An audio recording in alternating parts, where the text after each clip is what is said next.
E aí, pessoal, bom dia!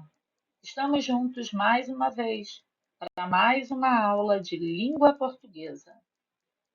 Eu sou a professora Simone Januário. Estaremos todo o oitavo ano juntos hoje na nossa aula de número 2. E vamos ver o que nos aguarda para a aula de hoje?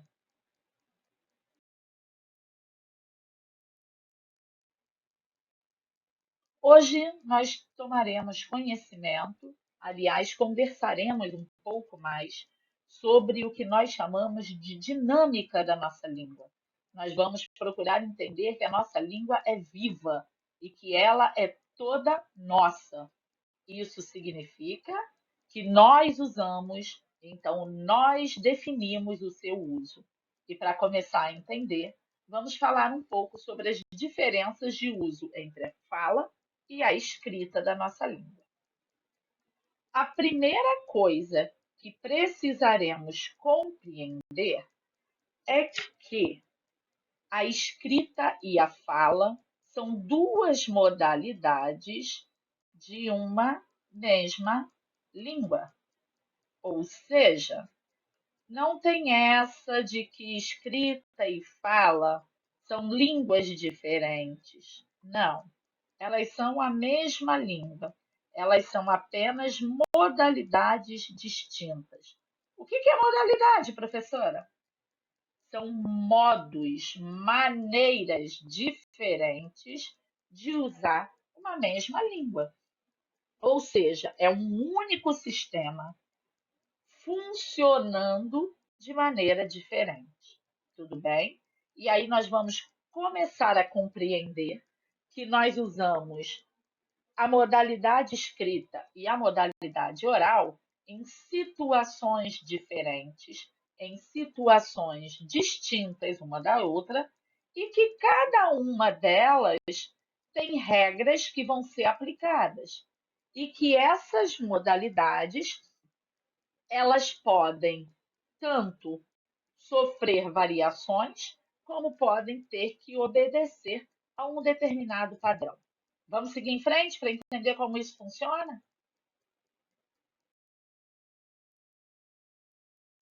Então, vamos pensar, primeiramente, colocar na nossa cabecinha aqui. Oralidade e escrita são aliadas, são amigas, elas estão sempre ali juntinhas.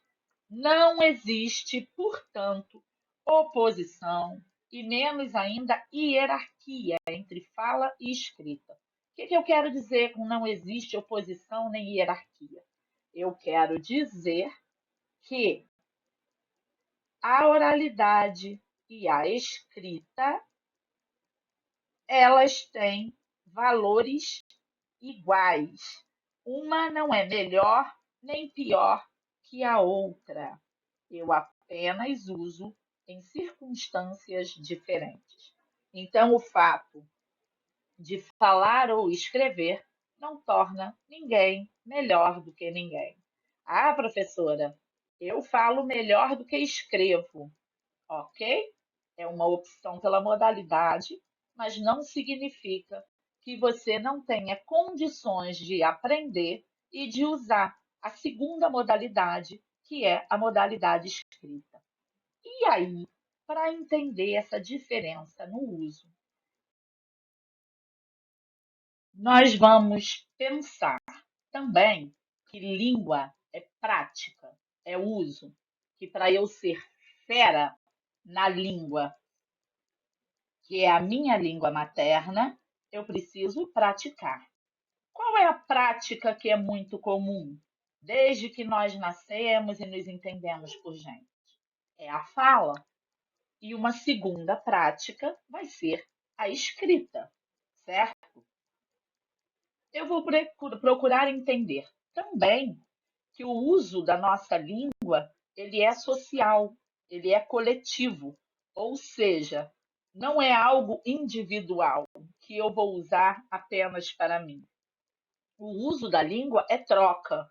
Eu vou me comunicar e no processo de comunicação é que eu faço uso desse patrimônio da nossa cultura, certo? Para tanto, A certeza que nós podemos ter é a de que a língua, por ser viva e por ser usada por seus falantes, por ter um uso constante, por haver troca, ela sofre variações e ela não é estagnada no tempo e nem no espaço e nem pode ser limitada a regras e modelos que nós estamos acostumados a ver e ouvir e achar que temos que seguir a qualquer custo. Tudo bem? Quando eu falo de uso social da língua, eu falo exatamente da adequação dessa minha língua às minhas necessidades enquanto falante, enquanto usuário dessa língua.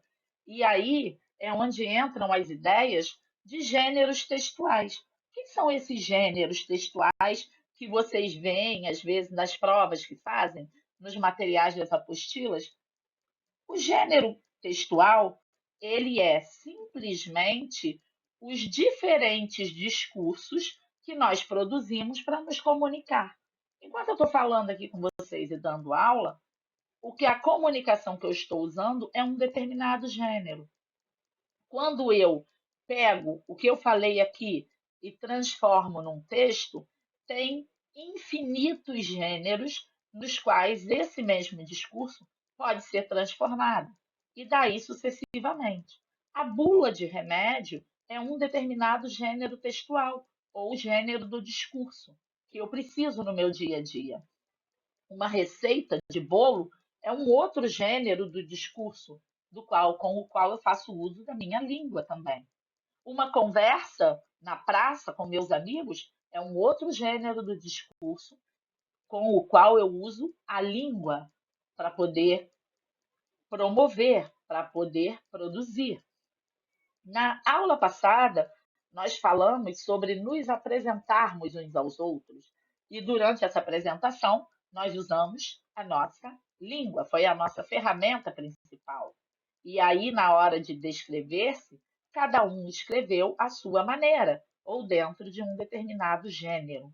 É isso que nós chamamos de uso social da língua, ou seja, um uso coletivo, que todos nós fazemos juntos e até ao mesmo tempo. Seguindo, vamos entender então que essa língua sofre variações, que essas variações são responsáveis pelos diferentes usos que nós fazemos no dia a dia. E essas variações estão presentes o tempo todo nesse uso coletivo, nesse uso social. Precisamos, então, entender e aprender que existem adequações. E, sendo assim, todo falante sabe usar a sua língua na situação e no contexto em que ela lhe foi apresentada. Ou seja, existem variações, existem diferentes usos, esses usos são coletivos e cada um faz o uso da sua língua na maneira como aprendeu. E essa maneira como a gente aprende está ligada a alguns fatores que dizem respeito à nossa vivência, à nossa existência enquanto seres. Vamos ver do que se trata.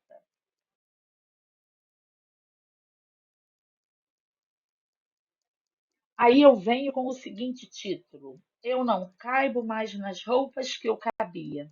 Aí eu posso pensar na minha língua falando para mim que, com o decorrer do tempo, ela varia, ou seja, ela é dinâmica, ela obedece a fatores vários e todos eles dizem respeito à situação de uso da língua, seja na modalidade escrita ou na modalidade falada.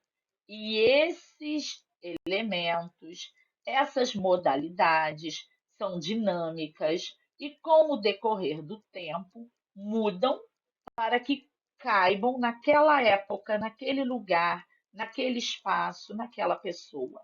Então, a nossa língua é adequada por nós ao momento que vivemos, aos lugares, à situação e às pessoas que nós somos. Então, a nossa existência, o ser que nos tornamos, é também atuante na língua que falamos. E ela faz parte dessa nossa existência e dessa nossa personalidade.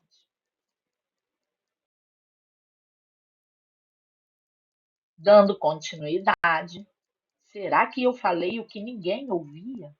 Ou seja, se eu não me expressar bem, ou se eu não me expressar adequadamente ao momento, ao local, à situação, eu não vou ser entendido. Então, é como se eu não fosse ouvido. Os fatores responsáveis pela dinâmica linguística dizem respeito à nossa vivência social. E aí vamos ver que fatores são esses. Um dos principais deles, e que comanda muitas das nossas atividades, é o tempo. O tempo age sobre a nosso uso da língua o tempo todo. Pessoas de determinada idade falam diferentemente de pessoas de outra idade. Vocês, alunos, falam de maneira diferente de mim, que sou professora, falam de maneira diferente da avózinha, do avôzinho de vocês, e assim por diante. A língua que eles aprenderam lá há 50, 60, 80 anos atrás não é mais a mesma língua que vocês fazem uso hoje. Além disso, a própria história vai se encarregando de ir trazendo para a atualidade as modificações que nossas línguas foram sofrendo. E a gente percebe isso no uso do dia a dia. Quando pega uma música antiga para ouvir, um livro antigo para ler, quando vê uma novela de época, quando ouve, por exemplo, pessoas idosas conversando, a gente percebe essas modificações. E em expressões do nosso dia a dia também.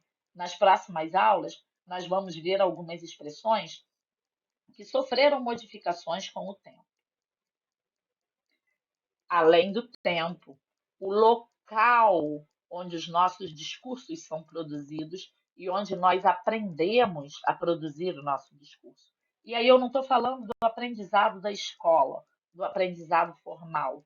Não, eu estou falando de um aprendizado contínuo que faz parte da nossa existência enquanto pessoas, enquanto cidadãos, enquanto seres humanos.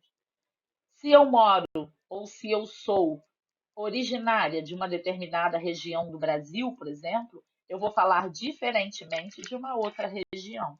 Se eu sou originária do interior do Rio de Janeiro, eu vou falar diferentemente de quem é originário e vive na capital. E daí por diante. E vocês devem perceber isso com muita facilidade. Inclusive, esse é um elemento que é responsável por muitas atuações de bullying e por muitas situações vergonhosas de seres humanos em relação a outros seres, a outras pessoas. O grupo social a que nós pertencemos. E aí, quando nós falamos de grupo social, a gente está falando do seguinte: eu frequento no meu dia a dia, por exemplo, grupos religiosos, grupos de amigos, escola, grupo profissional, o tipo de pessoa com quem eu convivo. E aí nós vamos perceber que cada grupo social desenvolve a sua fala, desenvolve a sua língua de uma maneira diferente, a ponto de, às vezes, não dá para você usar expressões de dentro de um grupo com pessoas que não fazem parte daquele mesmo grupo. Por exemplo, termos religiosos, religiões cristãs, religiões de matriz africana, religiões budistas, religiões indianas, indígenas e daí por diante, possuem vocabulários que muitas das vezes não são compreendidos em sua totalidade dentro de grupos diferentes. Isso são grupos sociais que produzem a sua comunicação. As pessoas dos grupos LGBTQI+, já desenvolvem um vocabulário que é diferente por exemplo, das pessoas dos grupos hétero, e que às vezes dificulta o entendimento. E por aí vai. A gente percebe essa diferença na comunicação do dia a dia. Uma Um outro fator que influencia no discurso que vai ser produzido e na variante que vai ser usada nesse discurso é o objetivo desse discurso. Para que ele está sendo produzido? Seja ele na modalidade oral ou na modalidade escrita, que objetivo ou qual é a finalidade desse uso ou dessa comunicação produzida?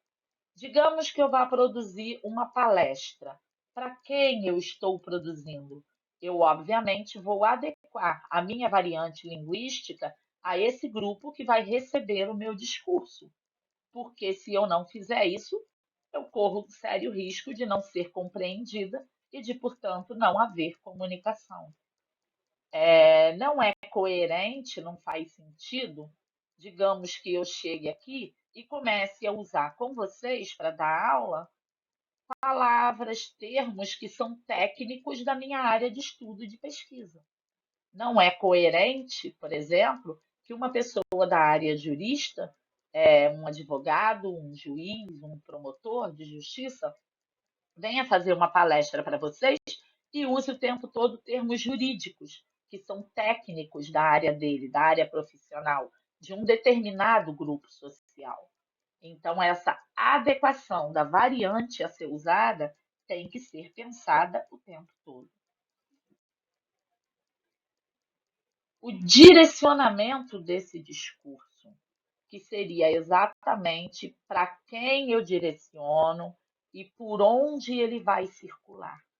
É mais um fator importante que eu preciso pensar e que eu preciso o tempo todo manipular para que a minha variedade linguística a ser utilizada faça sentido e me permita construir uma comunicação coerente, eficaz com o meu ouvinte ou com o meu leitor.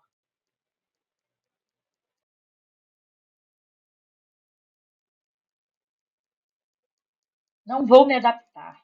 Será? Dificuldade de se adaptar a normas, a regras linguísticas?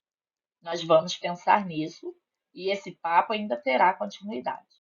Agora, o que eu quero que fique no foco aqui para vocês é que o uso da língua na modalidade escrita e o uso da língua na modalidade oral, tanto um quanto o outro, vão sofrer variações e eles precisam obedecer a momentos e a situações específicas para esse uso. Nós vamos entender que a língua oral e a língua escrita, ela precisa, de alguma maneira, ser normatizada, padronizada, seja qual for a variante que eu for utilizar. Há sempre um acordo pré-existente, previsto, que vai possibilitar e fazer com que eu seja ouvida e entendida, ok? Aqui nós temos as referências do material que eu estou usando com vocês. E eu vou pedir a vocês que a hora que acabar esse vídeo, vocês cliquem no linkzinho que está embaixo na descrição do vídeo. E esse link vai encaminhar vocês para o nosso formulário, para que vocês leiam o texto que está lá, que por sinal é muito bom, é uma notícia, e que vocês consigam compreender e responder às atividades propostas. Tudo bem? Um beijo, até a próxima aula e que todos fiquem bem.